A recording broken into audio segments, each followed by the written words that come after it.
How do we know? How do we know we're actually having these experiences? How do we know that they're real?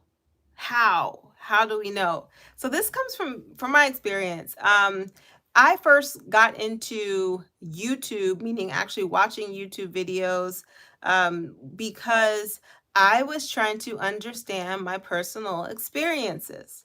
So I started to have encounters with what it seemed like was blue people, and popping into my vision at night, standing near my bed, and it just from my dreams, from my nighttime activities, these blue people were very pervasive. Okay, into my world. And I got very concerned and I said, okay, well, let me start doing research. I started researching everything. And that was when I found out there was a whole like world on the internet where people have defined different aliens from different areas. So I started learning about the Lyrans and different personality types there, Andromedans. Then we started learning about the Syrians. Then there was the Pleiadians. Then there was the Arcturians. And then for a long time, I was associating the blue people with Arcturians. Now, I was looking into this information because I simply just wanted to try to understand my experience. If because it didn't feel like the a kind of being that you would just move your hands with, and then you've gone through it. It didn't feel immaterial. They felt very material, right? Very humanoid. And I'm like, oh my gosh, what's happening? And no, they weren't from Avatar. It was something totally different. I just want to kind of clarify that. It was something totally different. And I'm like, well, what is happening here? When my I think it was my nephew, when my nephew was being was it born or conceived, I had a very clear, I mean, I saw something that still blows my mind.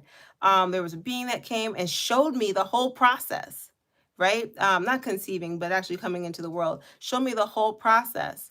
But in my vision of that process, no one was human. No one looked human. Then when I actually heard the process, like that, his actual story, it matched up. I was like, what? Because I had no way of knowing this, by the way, and until they told me. So this was just a really fascinating thing. Now, how do we know that this stuff is real? Because I think that's a big factor. And I think there's a few different ways that we know that these experiences are real. One is how you process the information and how you're able to function. I think, as I said, to me, if it's not your biggest fear, it's always been mine. When it comes to spirituality and when it comes to the occult, when it comes to any kind of I guess fringe thinking, meaning thinking that's totally outside of the box, outside of what the society is, has allowed us to say this is what's normal. When it comes to that, my way of processing it is this. Am I outside? Am I butt naked? Am I preaching the gospel of extraterrestrial life? Am I harming myself? Am I harming others? And am I being a danger to other people? If I can say no to all of those, then I know that I'm in a position of, okay, this is my experience. It's about how I process the information.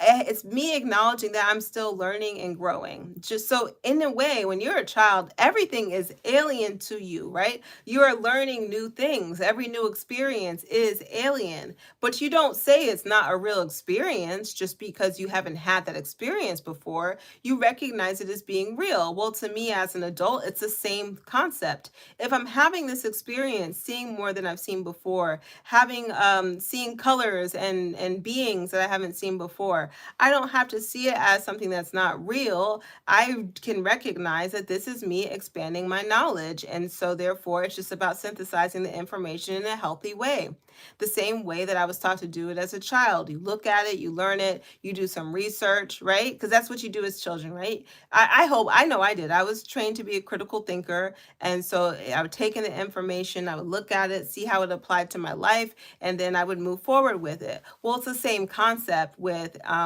any of my experiences that I've had that go beyond me feeling like it was just regular human. So any kind of experience I may have had with a being, it comes down to how was that experience? Was it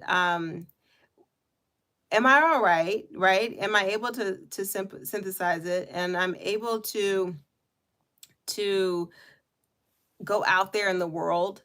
Am I able to still fulfill my responsibilities as a person? Have I gone, am I all right? And if I am, then I know that I know my experience. It's not something I have to believe at that point. I know it.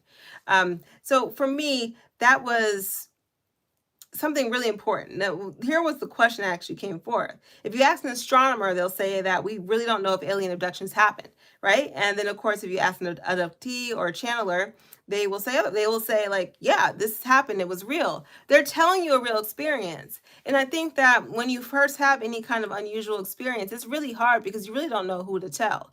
Because part of our culture and society is being afraid of saying anything that will not be accepted by the norm, by everyone, which is why so many of these stories are so quiet. And it goes back to why we don't hear as many stories with Black people in it, because anything that's not human, they will say it's also not of God. And because we are so embedded in Christianity, that means that what they're seeing or how they're going to be interpreting those things as what? The devil, right? And in that sense, the only thing that you need to do, you don't need to talk about it. You don't need to tell anybody about it. You just need to start praying. And that's the end of it.